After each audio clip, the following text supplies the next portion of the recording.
शिव बाबा याद है ना। ओम शांति। सुनते हैं 30 सितंबर 75 के अव्यक्त बाप दादा के मधुर महावाक्य। आज की अव्यक्त वाणी में बाबा ने आप विशेष आत्माओं की आदि से अंत तक की क्या विशेषताएं हैं। फिर बाप दादा ने 4 प्रकार की विशेषताएं बाबा ने कौन सी प्रदान की हैं। फिर बाबा ने आप गोपिकाओं की विशेषताओं की फिर 3 बातें कौन सी हैं। और लास्टली रास मंडल में पहुंचने के लिए कौन से भक्तपन के वंश के अंश को समाप्त कर दो। अब सुनते हैं 30 सितंबर 75 की अव्यक्त मुरली। स्वयं को सारे कल्प के अंदर सर्व आत्माओं से श्रेष्ठ पार्ट बजाने वाली विशेष आत्माएं समझते हो। आप विशेष आत्माओं की आदि से अंत तक क्या क्या विशेषता हैं, वह आपने कौन से विशेष पार्ट बजाया है उसको जानते हो। एक होता है विशेष काम करने के कारण विशेष आत्मा कहलाना, दूसरा विशेष गुणों के प्रभाव के कारण विशेष आत्मा कहलाना, और तीसरा पोजीशन व स्टेटस के कारण, और चौथा संबंध और संपर्क द्वारा अनेकों को विशेष प्राप्ति कराने के कारण। इन सब विशेषताओं को सामने रखते हुए देखो कि ये 4 प्रकार की विशेषताएं किस स्टेज तक और कितनी परसेंटेज हैं। हाँ, बाबा ने 4 प्रकार की बताई ना। उन चारों को बाबा कहते चेक करो कि हमारे अंदर कितनी वो हैं। विशेष काम करने के कारण विशेष आत्मा, दूसरा विशेष गुणों के प्रभाव के कारण, तीसरा पोजीशन व स्टेटस के कारण, और चौथा संबंध संपर्क द्वारा अनेकों को विशेष प्राप्ति कराने के कारण। सतयुग के आदि में आप विशेष आत्मा की फर्स्ट स्टेज कौन सी होती है, उनकी विशेषता आज के भक्त भी गाते हैं, जिसमें संपन्न और संपूर्णता का गायन है। वह तो सबकी स्मृति में है ना। अब आगे चलो, सतयुग के बाद कहाँ जाती है। सतयुग के बाद फिर बाबा कहते कहाँ आते हो। किसी ने कहा त्रेता। वहां की विशेषता फिर क्या है। वहां की विशेषता भी इतनी ही प्रसिद्ध है। कितनी?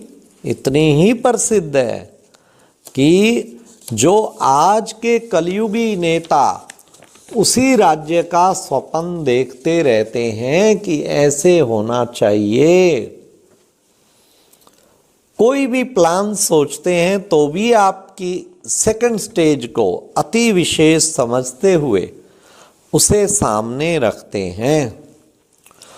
और आगे चलो, त्रेता के बाद कहाँ जाते हैं, कहाँ आते हैं। हाँ, द्वापर। लेकिन द्वापर में भी कहाँ पहुंचे।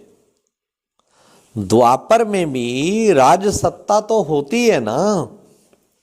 वहां धर्म सत्ता और राज सत्ता 2 टुकड़ों में बट जाता है, इसलिए द्वापर हो जाता। 2 पुर हो गए ना, एक राज सत्ता, दूसरा धर्म सत्ता। फिर भी आप विशेष आत्माओं की विशेष संस्कार गायब नहीं होते। चाहे अन्य धर्म पिता धर्म सत्ता के आधार से धर्म की स्थापना भी करते हैं, लेकिन आपकी विशेषताओं का पूजन गायन और वंदन आरंभ हो जाता है। यादगार फिर भी आप विशेष आत्माओं की बनाएंगे।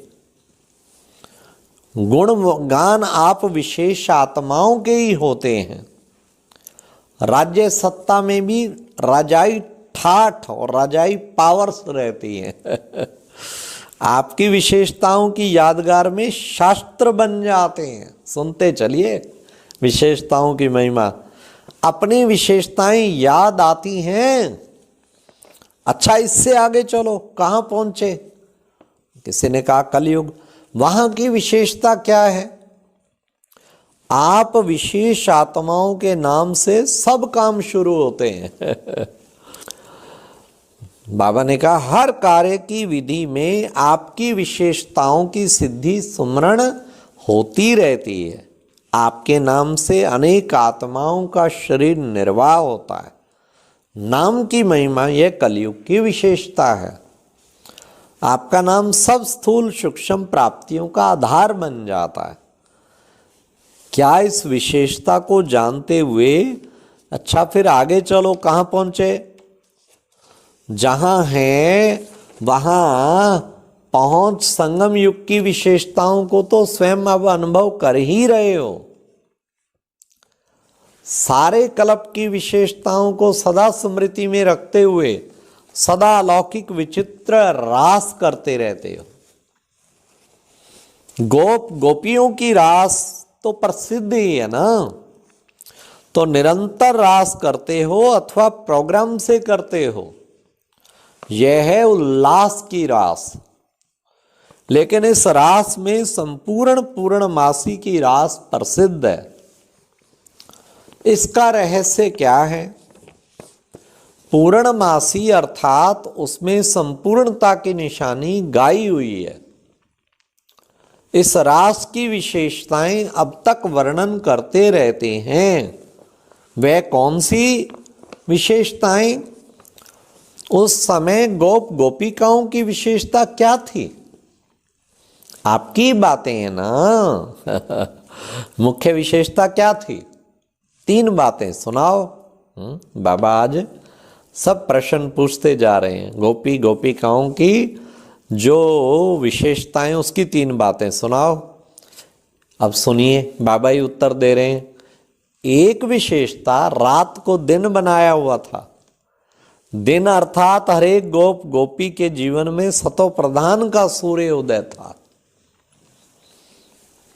लोगों के लिए कुंभकर्ण की नींद की रात थी, अर्थात तमो प्रधानता थी। और दूसरी विशेषता, सारा समय जागती ज्योत थे। माया एक संकल्प रूप में भी आ नहीं पाती थी। मायावी लोग अर्थात माया मूर्छित थी और बेहोश थी, क्योंकि सर्व जागती ज्योत निरंतर बाप के साथ लगन में मगन थे। और तीसरी विशेषता, सर्व के हाथ में हाथ मिला हुआ था, ताल से ताल मिला हुआ था, अर्थात संस्कार मिले हुए थे। क्या सुंदर बाबा ने चित्रण किया है। स्नेह और सहयोग का संगठन था।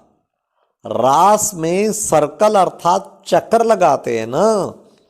सर्कल अर्थात चक्कर, यह शक्ति स्वरूप प्रकृति और माया के घेराव डालने की, वह किले की निशानी है ना। यह विशेषताएं, इसलिए इस रास का विशेष महत्व गाया हुआ है।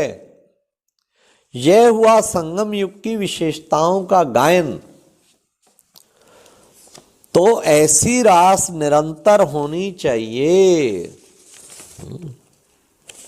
कितनी बार यह रास की है? अनेक बार की हुई है, फिर कभी भूल क्यों जाते हो? जब संस्कार मिलाना अर्थात ताल से ताल मिलाना, ऐसी कोई परिस्थिति आती है तो क्या कहते हो? उस समय भक्त अर्थात कमजोर बन जाते हो। संस्कार मिलाना पड़ेगा, मरना पड़ेगा, झुकना पड़ेगा, सुनना पड़ेगा और सहन करना पड़ेगा। ये कैसे होगा? ऐसे ऐसे कहने से भक्त बनते हो। इसलिए अब उस भक्तपन के वंश के अंश को भी खत्म करो, तभी इस रास मंडल के अंदर पहुंच सकेंगे। नहीं तो देखने वाले बन जाएंगे। जो करने में वजह है वह देखने में नहीं। तो अपनी सर्व विशेषताएं सुनी, ऐसी सर्वश्रेष्ठ आत्माएं होना, ऐसी सर्वश्रेष्ठ आत्माओं के लिए बाप दादा को भी आना पड़ता है। अच्छा, ऐसी विशेष आत्माएं जो बाप दादा को भी मैं महान बनाने वाली हैं, ऐसी महान आत्माएं जिन्हों का हर संकल्प अनेकों को महान बनाने वाला, ऐसी तकदीरवान जिनके मस्तक पर सदैव तकदीर का सितारा चमकता है, और ऐसी पद्मा पदम भाग्यशाली आत्माओं के प्रति बाप दादा का याद प्यार और नमस्ते। अब थोड़ी सी बाबा ने और 2-4 लाइनें सुनाई हैं। राशि मिलने वाले ही मणके के दाने, ऐसे रास करने वाले तैयार हुए हैं। संस्कारों का मिलना अर्थात रास से रास मिलना। रास में अगर कोई का हाथ ऊपर और कोई का हाथ नीचे होगा तो रास में मजा नहीं आएगा। रास अर्थात राशि मिलना। जैसे कोई भी कनेक्शन जोड़ते हैं वो मिलन करते हैं तो राशि मिलाते हैं ना। अगर राशि नहीं मिलती तो जोड़ी नहीं मिलाते हैं ना।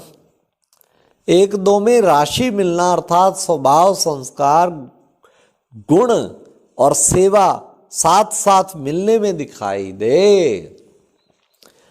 समान तो नहीं हो सकता ना, नंबर तो होंगे, लेकिन जरा सा अंतर जो ना के बराबर दिखाई दे, ऐसी राशि मिलने वाले कितने तैयार हुए हैं।